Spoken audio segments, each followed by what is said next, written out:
Salam sejahtera and Vanakkam. Today in Dialog National, we have a special guest from YumCha crew, Mr. MJ. He is not just a guest, he is also a mentor for this Dialog National. So we are welcoming him with our warmly heart. Welcome, Mr. MJ. Thank you. I just want to apologize beforehand. I'm experiencing a cough, so it might annoy some of you, but just to let that out first. No worries at all, sir. Okay, in Dialog National, we will straight away shoot questions. Okay, perfect. So, my first questions to you. How do you see Malaysian economy status currently in year of 2025? I mean, if you talk about the mood on the ground, it's quite mixed. People are struggling, but at the same time, people are making a lot of money. Our GDP growth is also quite healthy, 4 to 5%. But it's of course not as good as maybe the past 2 to 3 years, especially if you compare to a year like 2022, right? So overall, we are chugging along, despite all the like foreign challenges like tariffs, trade talks, of course wars. I would say we are not bad. Some areas we are struggling.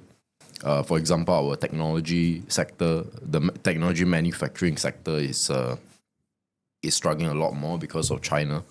A lot of local manufacturers in general are struggling because of China, like things like the auto players, cars. But generally, if you look at retail, if you go to malls, if you just talk to some of your friends, you get a mix. Idea. But we are, be steady for now. Yeah. So, continuously with that question, can I know from your perception, what are the perceptions or perceptives which blocking Malaysians to be a high income nation status? So I think we are quite close to becoming one already. In fact, Malaysia just reported that we have eradicated almost all abject poverty in Malaysia.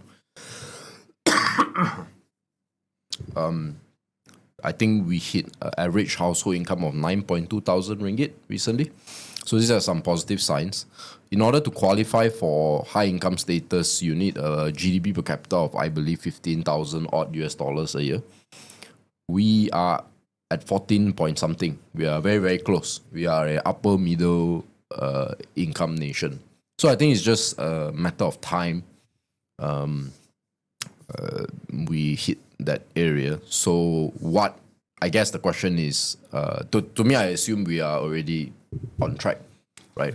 And actually, if you isolate the cities, especially KL, Klang Valley, we are, in essence, a first world country. Because if you look at, for example, prices of goods, right? Like could be like a cup of coffee. It's not, even if you convert, it's not that much cheaper from Singapore or, Tokyo, Or London. Yeah, so like one Americano now is 7-8 ringgit. In other countries like Singapore, is maybe I think $4 dollar, something like that. So it's not that far off anymore. So, and 40% of our economy is in Klang Valley, right? So we are pretty much there. So I don't think there are any obstacles. I guess the question you can ask is why did we take so long? But that's in the past. Understand. Okay. According to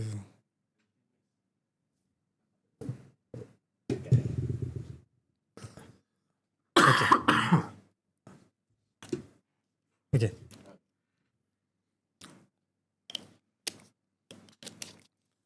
Following with the answer, Yes. MJ.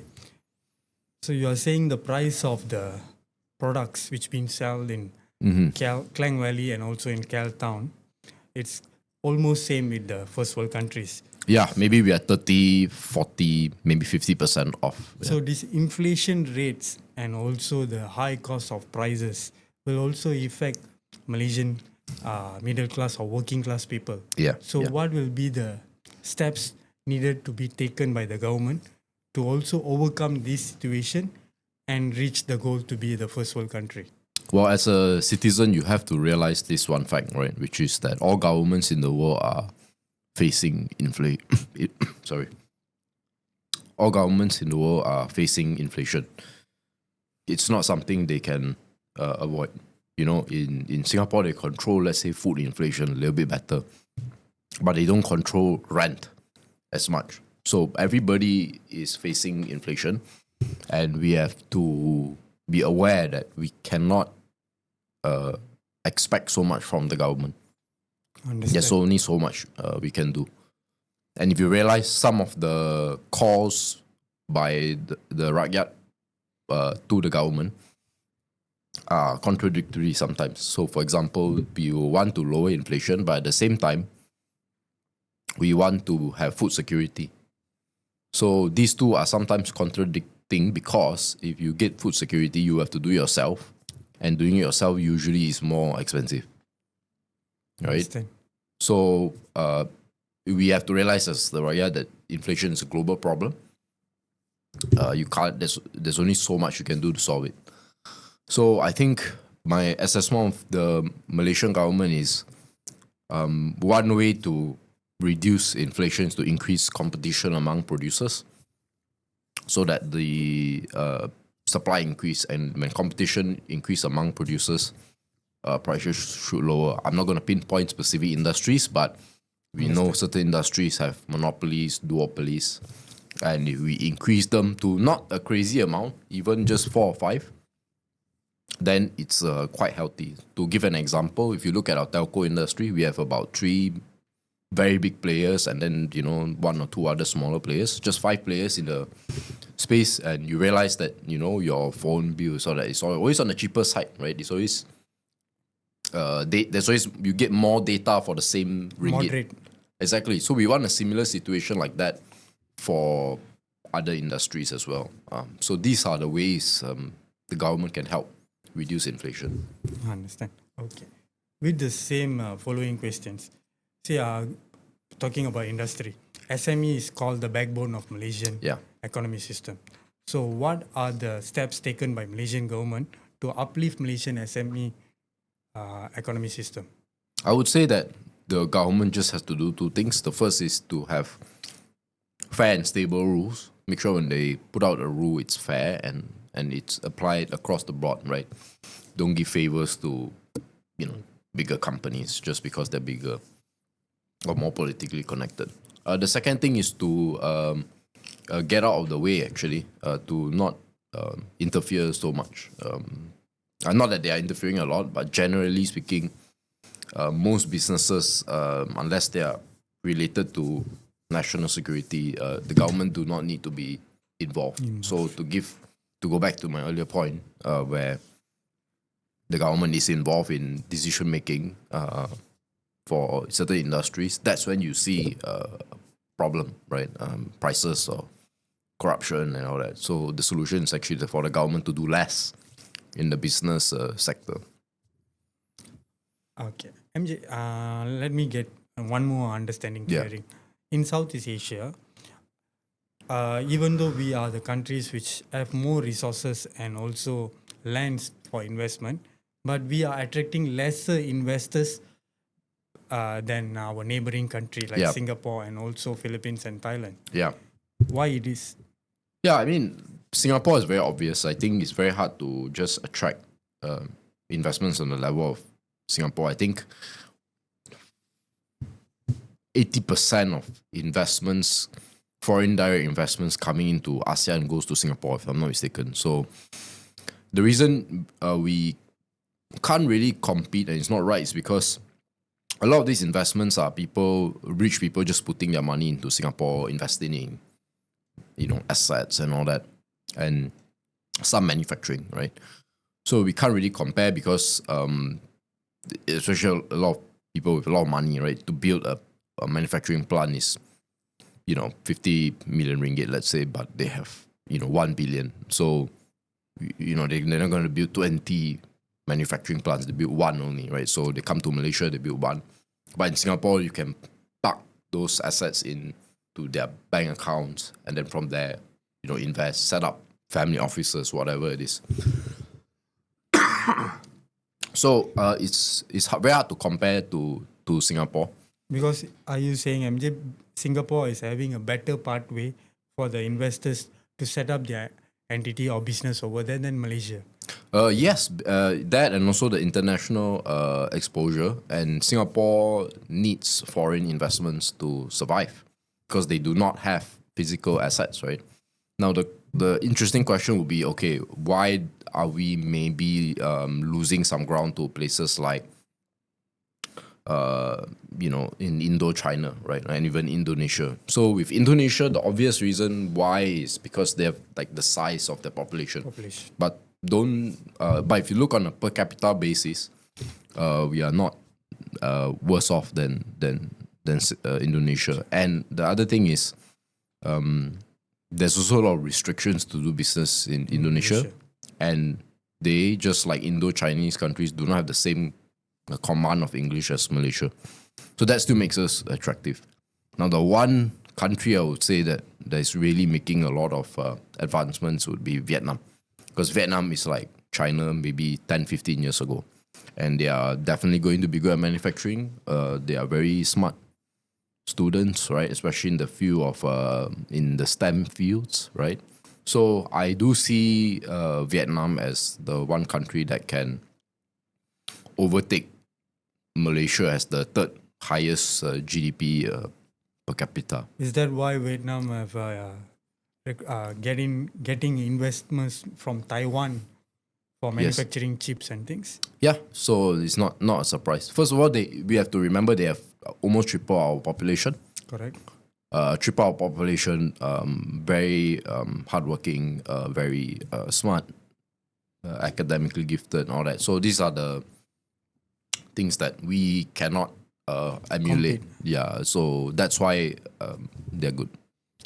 Okay. My following question will be: are we still in Malaysia relying on our petroleum and also our oil palm, and we are not diversifying our economical sector, like in agriculture or even in manufacturing or even in our logistics side? So the answer is actually we are reliant as when it comes to the Malaysian budget, right? I think almost a fifth, if I'm not mistaken, of the government budget comes from Petronas. So we are in that sense reliant, but as far as the whole economy, you'd be surprised to know that oil-related products, petroleum products, are not the biggest exports. The biggest exports are actually semiconductor components. I think 40% of our exports are actually E&E, electronics and electronics. Yeah, electronics. Something Electric and electronics. Yeah, correct. So we are actually quite well diversified because we have also palm oil, we have rubber products, not rubber itself, right? Rubber products. Correct. So whether it's gloves and condoms, we are very high up. Palm oil, we are only second to Indonesia. But as far as the compared to our sizes, we are a lot bigger, right? Correct.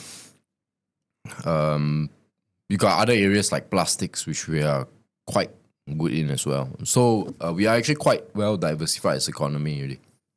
Correct. Yeah. Okay. If you have given a choice, or a power to do 3 reforms in our economy sector right now, what will be the reforms MJ will be doing? The first is to reintroduce the GST. I think the GST needs to be re-implemented because we have to always find ways to balance the budget, or like at least not have such a big deficit. When if we had not got rid of GST, we would have easily covered whatever deficit we are experiencing. So GST is also is a very fair tax, but more important than fairness is actually to catch people who avoid taxes. That's the whole point. You see, because people who can avoid taxes are usually smart people. So you can employ very, very powerful people at HDN and very smart people, but eventually you'll always be 1-2 steps behind. It's always like that, right? Regulation is always slower than criminals. So GST is the one trick because once you put it there, eventually all these people who have been hiding their money, they have to spend it somewhere, right? So when they spend it, it gets captured. Yeah. So that is actually the big draw for GST. The unfortunate thing is it has to be applied to everybody. So even people who play by the rules have to pay the tax also. But that is the price to pay.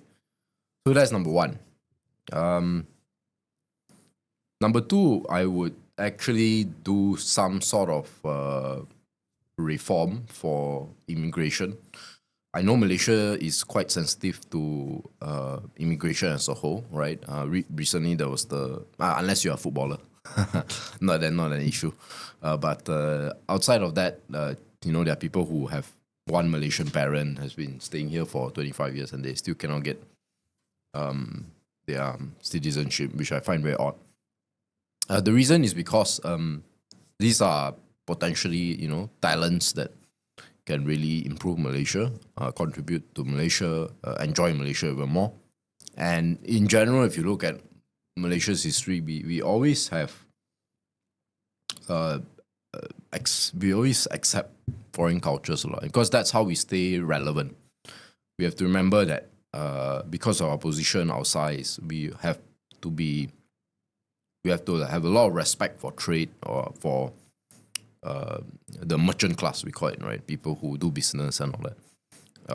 And because all different cultures have to live together, we need to integrate foreigners, but not in a crazy way, of course, but only the best, right? So anyone from any country, they stay here long enough, let's say 10, 20 years, they should be given some sort of citizenship, or at least a PR, especially if they've contributed in taxes, if they've hired people. Yeah, I think they should be part of us. If they can speak BM, they should be in, right? Don't care whether he's white or he's another color. So if there's a proven track record, I think 20 years is long enough, then I think they should be part of us. Now there's a... Sorry. If there was a third one, I don't know how to fully explain this, but I think a lot of government institutions are not actually powerful enough. So what COVID taught us and what the fall of BN told us was that, constant changing of prime minister is not a good thing because naturally, even within a party, right?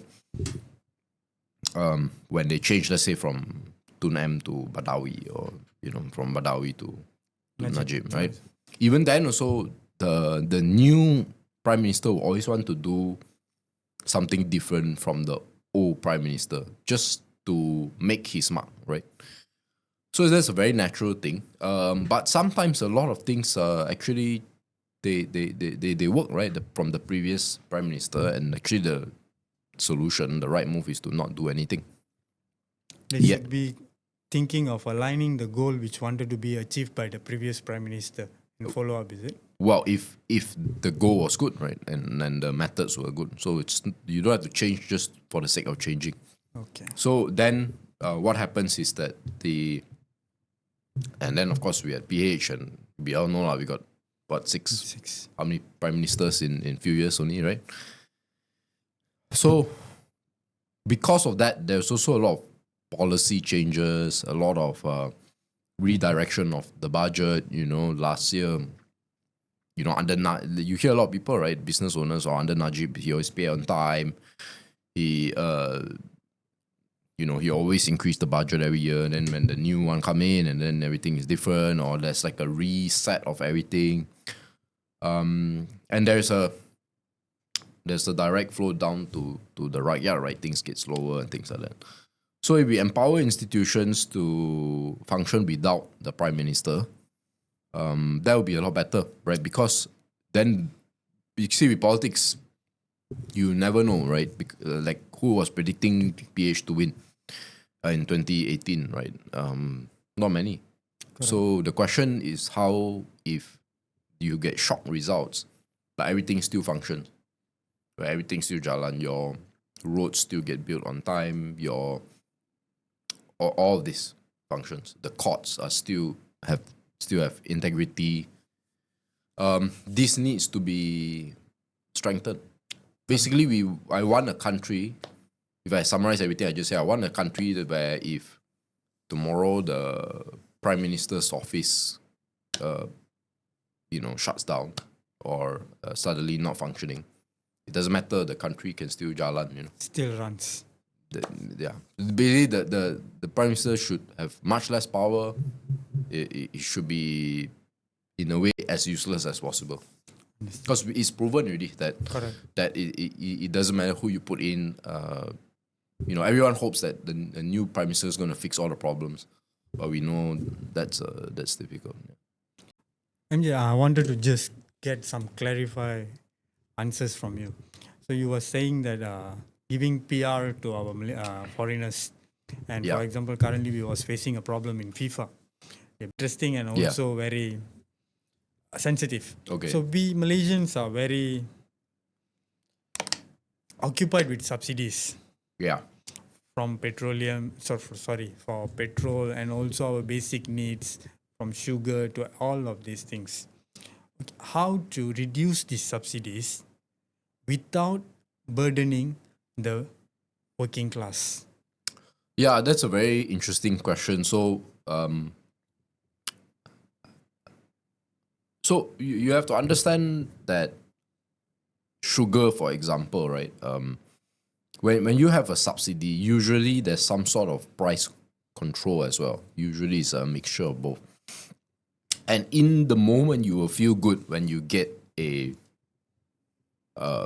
subsidy or price control. Now, if it's the reason you need both is because if it's just subsidy, what will happen is that the monopoly owner, in this case, could be sugar, could be anything, will want to push the price up. And even if they don't, global prices, let's say global like sugar prices have been going up, and then for petroleum, let's say they go up a lot, then the subsidizer in this case would be the government, and of course by extension the rakyat will have to fit a bigger bill, right? And so what we've done, let's say with sugar, is to have subsidy but also price controls, right? 2 ringgit, 70 cents per kilo, something like that.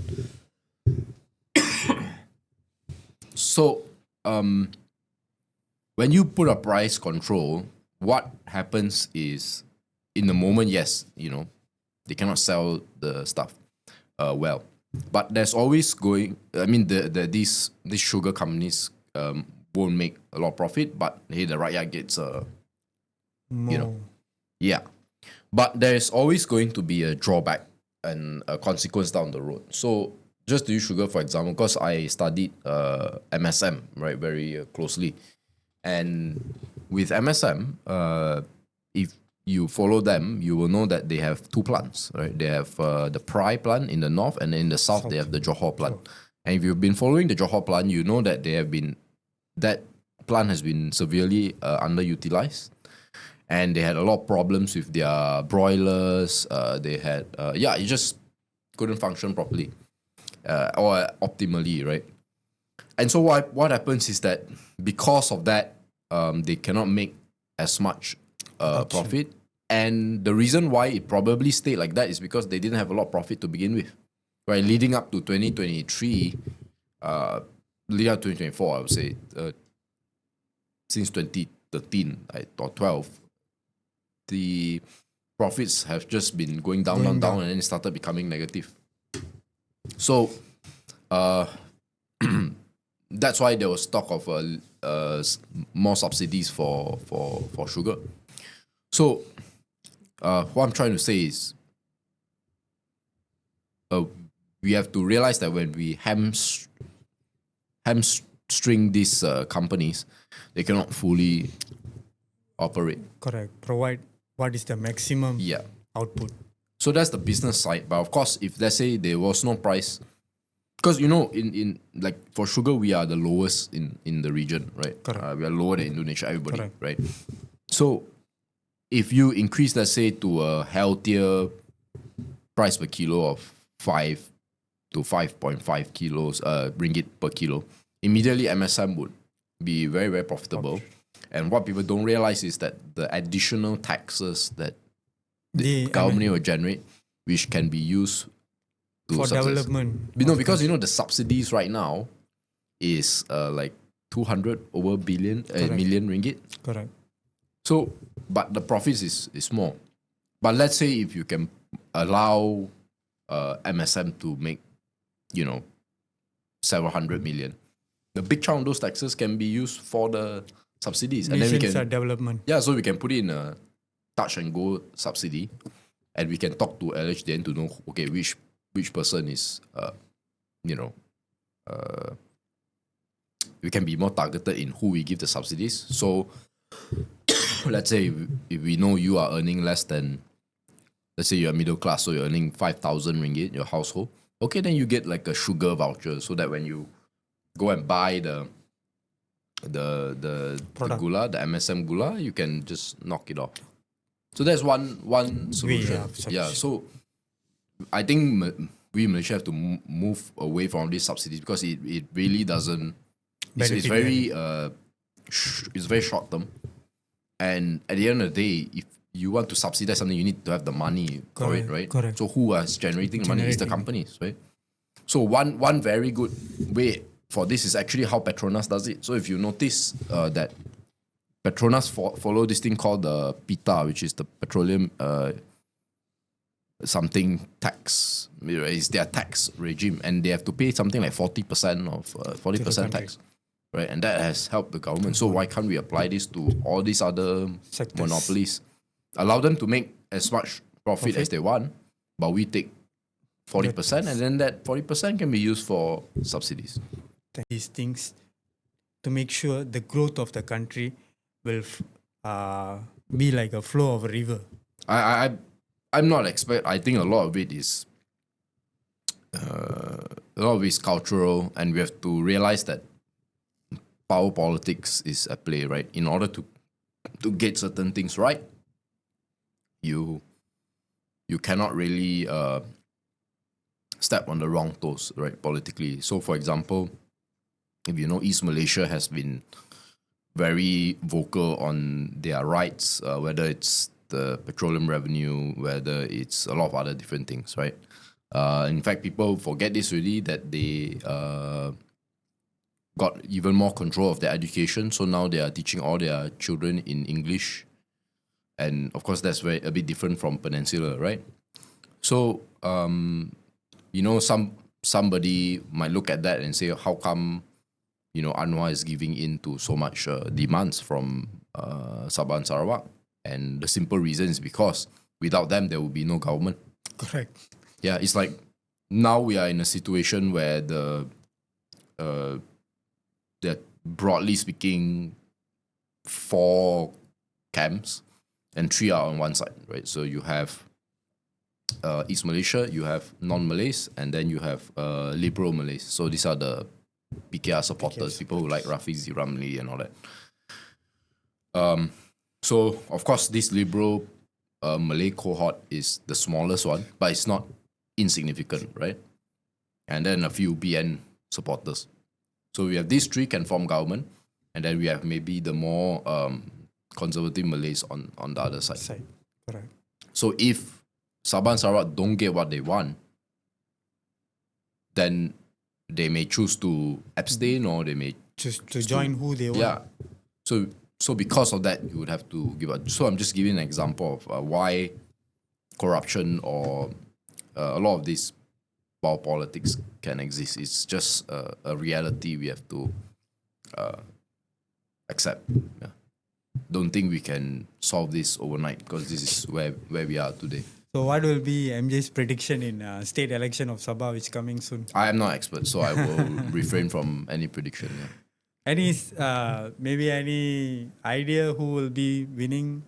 No, I don't follow it at all, Okay. so I really can't say much. Okay. Let me ask you questions based on our education system. MJ. Yeah. So you see, our education system is mark-based and exam-based driven system. So to make sure that our education system have going to create more creative academician Yeah. and also leaders, what should be the steps or what should be the reforms taken in our education side? I think I've actually, it sounds very bad, but I've actually, quote unquote, given up on the Malaysian education system. Not because of out of frustration or anything, but I just realized that a lot of it is cultural. So, for example, we can chat here and say we need more creative, like individuals, and all that. But the reason why it's very exam based, people think it's because the government come out with all this syllabus and all that. Partially true, but I think a bigger factor is the fact that parents still want it. So it's about the Malaysians' mindset. Yeah, so there are some schools in Malaysia, especially private schools, they have no exams, right? They allow kids to learn at their own pace. And when you look at their kids, there's this school I want to shout out. They're in Bandar Utama called Acton Institute. They are the kind of school that Elon Musk will send his children to, right? They just go there and then they look at your pace. Okay, what are you interested in biology? Okay, if you're very good 10 years old, if 10 years old is standard 4, right? Here in normal school, you have to study standard 4. Correct. But if let's say you are so interested and so good at biology, you can start learning from 2, from 3, from 5.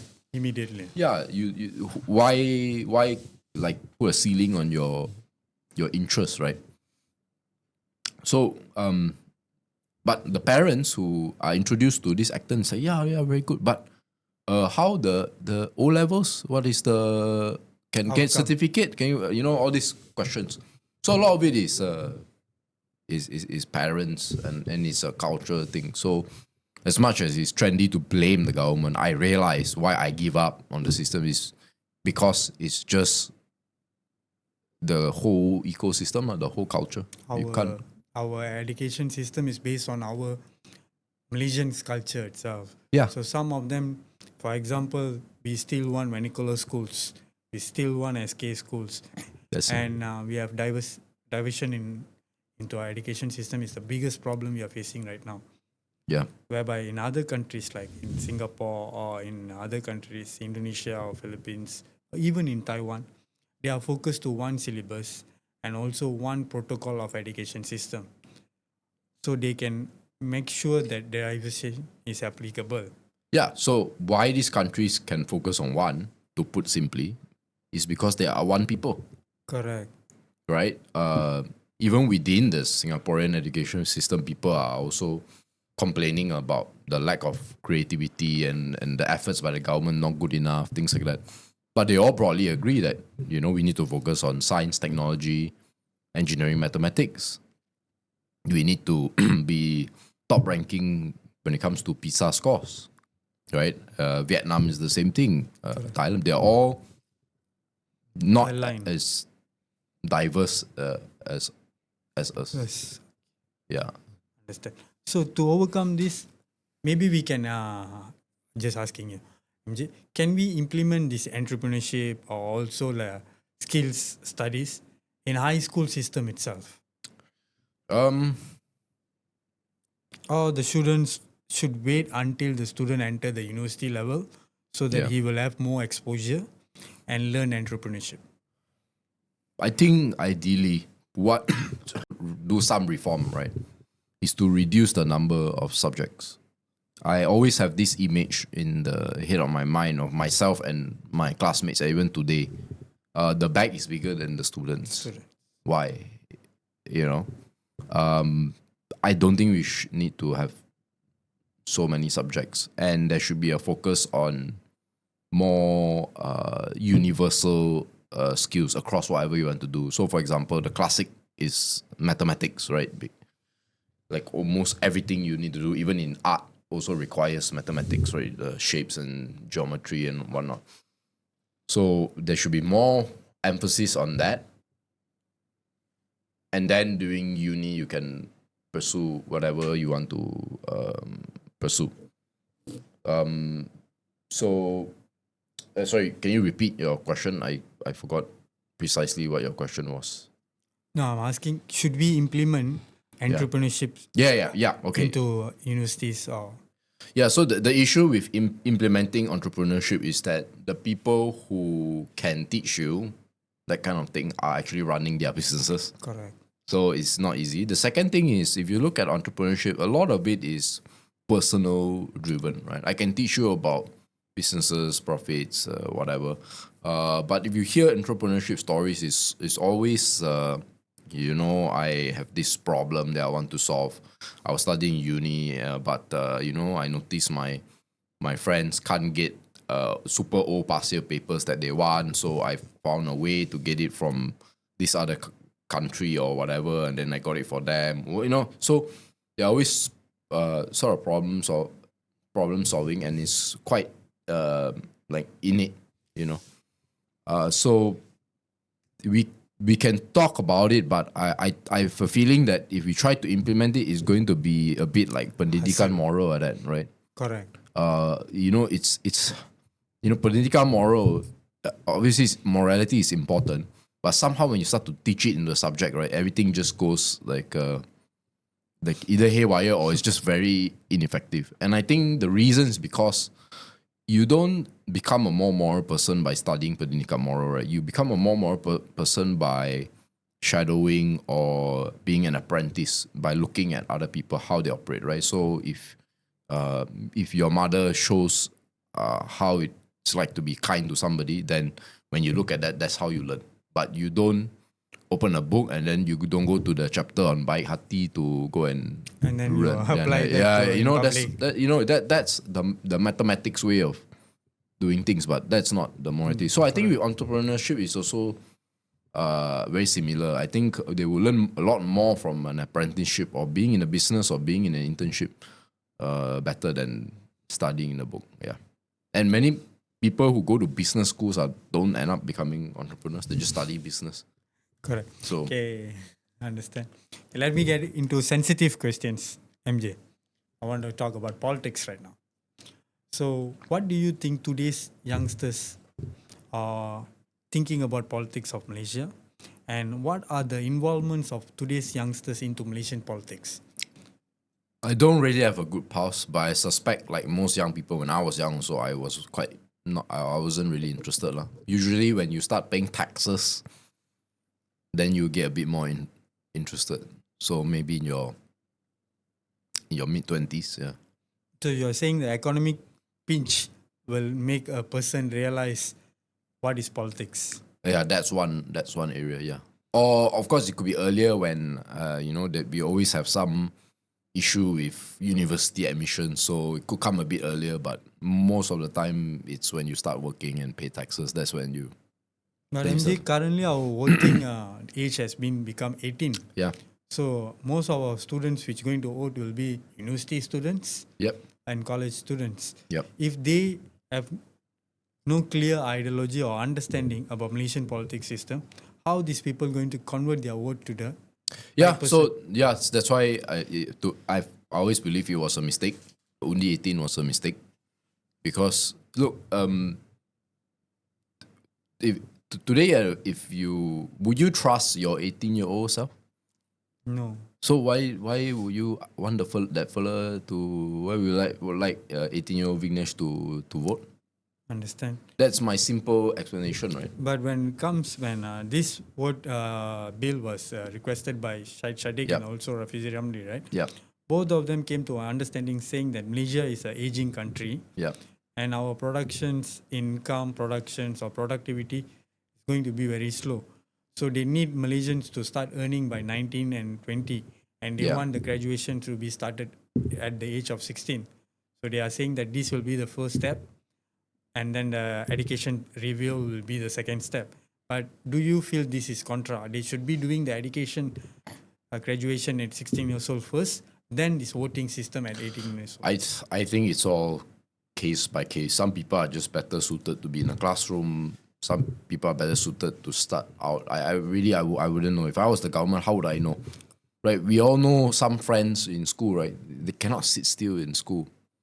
Understand? And then the parents and the teachers say that they are useless and there'll be nothing in life. But then suddenly they become very successful. We've all heard of stories like that, right? Correct. And then the person who always finish the homework, they end up okay, nothing crazy, right? So, no, but the reason Undi 18 for me is a mistake has nothing to do with whether they can start earning or not. The reason is because before 25, the brain is not like Mature fully enough. formed yet. Yeah. So I will wait until that. In fact, if I could, I would actually increase it to even 30. Yeah. Yeah, I know it's unpopular, but I would actually Understand. increase that. I will actually have a narrow gap, I think anybody above 60 or 65 cannot vote. And anyone below 30 or 25 cannot vote. It should be that core. Because if you study like how the brain works, right? At 40 years old, we transition from what we call fluid intelligence to crystallized intelligence. So fluid intelligence would be the ability to reason, the ability to learn new things. So like young people are very good at that, and that gets full power once you are in your mid-20s maybe, and then leading up to 40s. Then crystallized intelligence is when you now have a large data bank of experiences and thoughts that you had before that you can now apply to new situations, which is what older people, that's what people talk about. Like you hear old people when they're very wise and they just say one or two things and people understand already because they already know how to communicate, based on their years of experience. So I actually think that is a much better format, an age cap and an age, like a bottom, a ceiling and a floor. Yeah. I wanted to ask one more personal question to you, MJ, because you have interviewed YumCha. From my understanding, YumCha seasons have go through more than 5 years. From 2000. Pre-COVID, so actually more than that. I think 6 years, but I only joined 2 years ago. Yeah, so Okay. In years of experience, 2 years, you have interviewed a lot of politicians. mainly the other guys, Guys, but yes, yeah, and your crew. yeah. You will be standing behind the camera if I'm Yeah, not sometimes. mistaken. Yeah, sometimes. Okay. Yeah. So, what are the ideas you get after interviewing all these politicians? I think the biggest impression I had from was definitely Tun M. And it proved to me what I had an idea of him was, like what I speculated he was, which was at the core he's a very realistic politician. So, but he's a Malay. I don't like to use the word Malay ultra, but he's a Malay nationalist. He wants the advancement of Malay people because he's a doctor, and doctors are many things, but one thing they always get right is the diagnosis. They can assess the issue realistically, and he rightly points out that Malays are far behind, and even today, after some catching up, they are still behind. And if this does not get fixed, or like it gets worse, it reverses, it will be bad not just for Malays but also for non-Malays.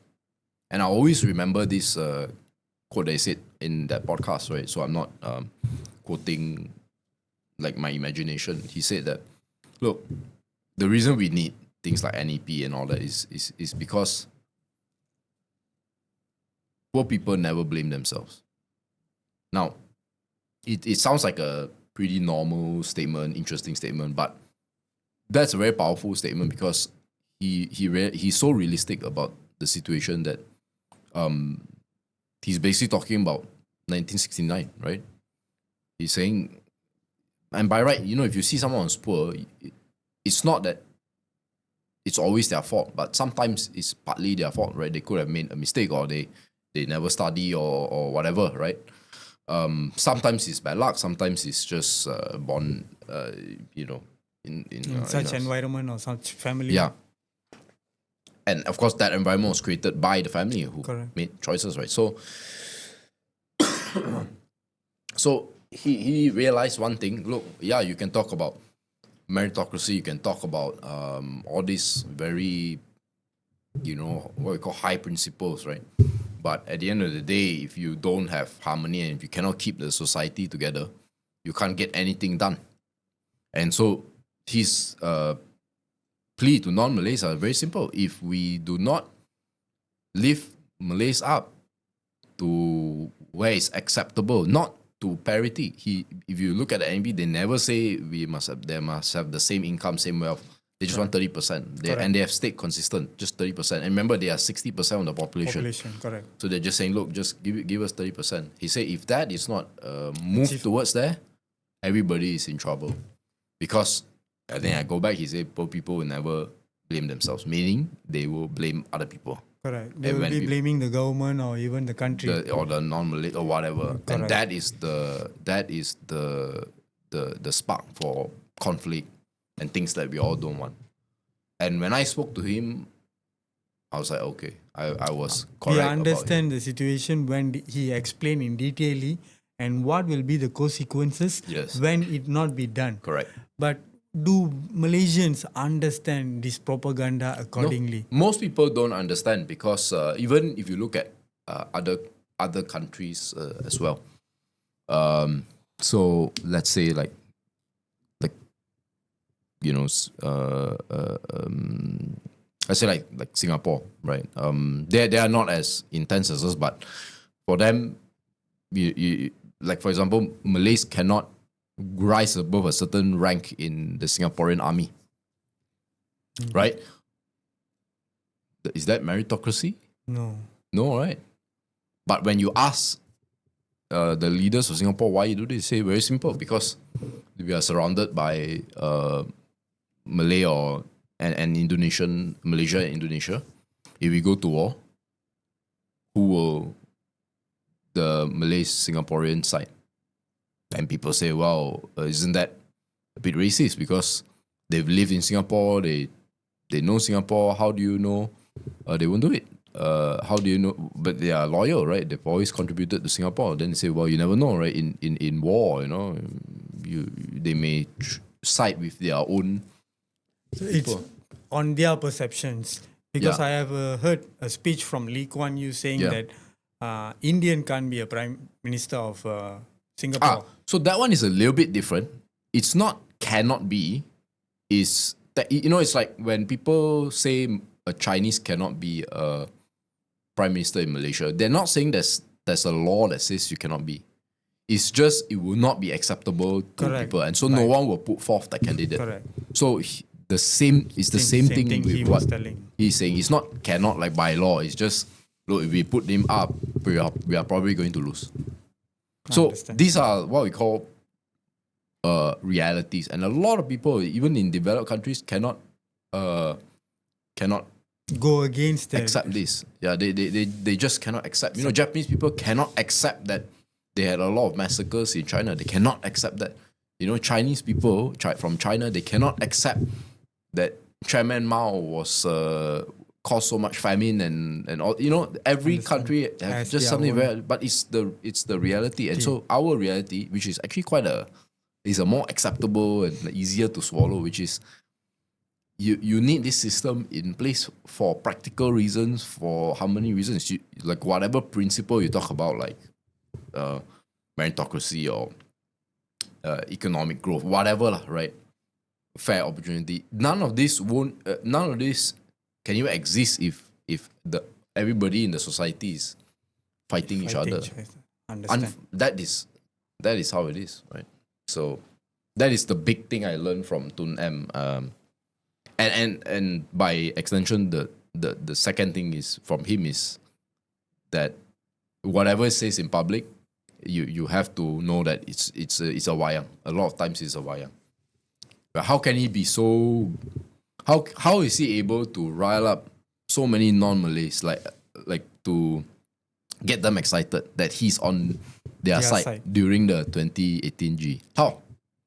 Doesn't make sense. I still remember, you know, people complain, non-Malays complain about Mate, and then suddenly when he joined, he's like, 98, 97-year-old man, very smart, you know. And then now they hate him. And then when he was on the non-Malay side or the PH side, then the Malaysia saying he's a traitor, whatever, right? So how is he able to play both sides? Because he knows the correct language to use, and at the end of the day, that's what he's doing. But underneath that, he has always stayed true that Malays need to advance. If you don't do this, we don't have a country. Actually, his core understanding and mindset is to make sure the entire country is uplifting. Yes. Eventually, when the Malays are the majority, 60% of the population, if their economy strength is not been uplifting, if their education strength is not been uplifting, the entire country will suffer. Well, I would say more specifically, if the gap between the non-Malays, because just to share with you, I saw this stat and I can't believe EPF actually showed this stat. I think the average Indian has, if I'm not mistaken, 3 or 4 times the amount of EPF compared to Malay. I mean, I'm trying Yes, to because recall. the middle class income ratio between Indians and Malays, yes, Indians are higher in the middle Yes. class income rate, And- whereby Malays yeah. are in B40 And category. for the Chinese, they are like 7 times, close to 8 times more, Correct. right? And you mentioned the middle class, even the wealthy class. A lot of them we know are there because of some sort of Alibaba arrangement, right? We all know this. Knows. So even though they are the reason that a big chunk, right? Not saying all right. Of course, you have people like Kairu, Aming. You have people like Johari, people like Nazir Razak who are fantastic. Fantastic. Right? But a lot of them are there because some Chinese fellas building this business, and because they need Bumiputra name, so then he comes in, and then you need to be 30%. So then someone will get the shares, and that's how they became rich, right? So the fact of the matter is the country is still very reliant on Chinese and to a lesser extent Indian, the economic drive, and we cannot allow the imbalance to be too big. That is the big Correct. worry, The yeah. core understanding of him. Yeah, and it's not like you can say, hey, Chinese people be poorer, right? Cannot That's not going to understand. happen, right? They are also going to move Uplifting at themselves. that pace, right? Correct. And we know Chinese and also Indians, we just want to do the best for our family, and we want to earn as much money, get as many degrees, open whatever business. We just want to do that. But we don't realize that by doing that, the gap becomes big. Bigger. And again, Correct. going back to Tunem, both people never blame themselves. Okay. Can I ask you one more question, but it's maybe irrelevant into this podcast. But what do you think about Malaysian agriculture economy sector? Yeah, so I think a lot of people like first of all, I'm not expert, but I can only comment from the perspective of an investor. I think when we have a conversation on agriculture now, there's a lot of talk about food security as well. They're kind of Combined. linked, right? And the classic example is, why should we import rice from Thailand when we can do it ourselves? So we have to know why Malaysia is not. We are food reliant on other countries, right? And the reason is quite simple. It's palm oil. If you are a farmer, or if let's say your granddad left you with many acres of land in in Pahang or Perak. whatever, right? These areas. What are you going to plant? Right? Of course, you can do rice, but compare rice and durian, and compare rice and palm oil. So you're saying that Malaysians are going for fast. No, higher yield, not Higher. really fast. No, because palm oil is not fast, right? Because you need to plant 4 years, then maybe you can start. Then 7 to 13 years, that's when you really get the high production. yield, and then it will last 20 years, lah, right? If anything, rice is faster, right? Like when 6 you months. right? Exactly. But you see the amount of land you need for rice, then the amount of water you need for rice, right? You need to irrigate the place, and things like that. Whereas a palm tree just goes up, and then it just drops, or you hire someone to and then it's just more efficient, right? It's like terrace house and condo, Condo is always going to be more profitable. And efficient. So that's why we focus a lot on palm oil. Understood. So that's the reason why our food related industries are not. We cannot be self sufficient, but we are self sufficient in palm oil, Palm oil. That's for sure, right? Correct. So that's why people don't understand this.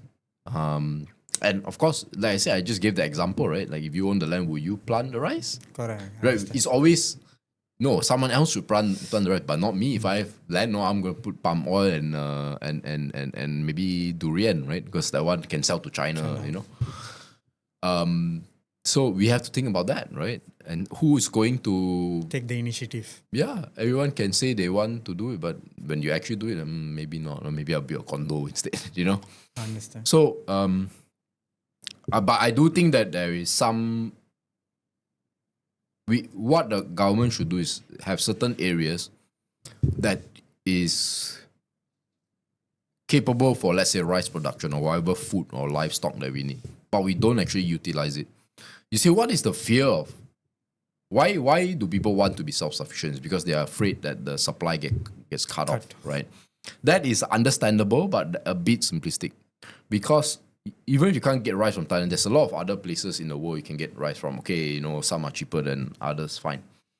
And so to have no supply at all from others is quite difficult actually, because if, let's say, Thailand don't want, Thailand's competitors will want to supply to us. It's like we say let's say we want to like China's reliant on our palm oil, and we go to China, you know what? We're gonna cut off its supply. Who's gonna be happy? Indonesia, right? Correct. So vice versa. Indonesia there and Malaysia will be very happy. So it's not as simple as this self-sufficiency thing. However, there is value in thinking that in worst case scenarios, right? If we go to war and all that, and that like we cannot ship anything at all, and all trade halts, which is impossible because even during World War II, you know, trade still went through, right? Correct. Because at the end of the day, people want to eat, people pay, right?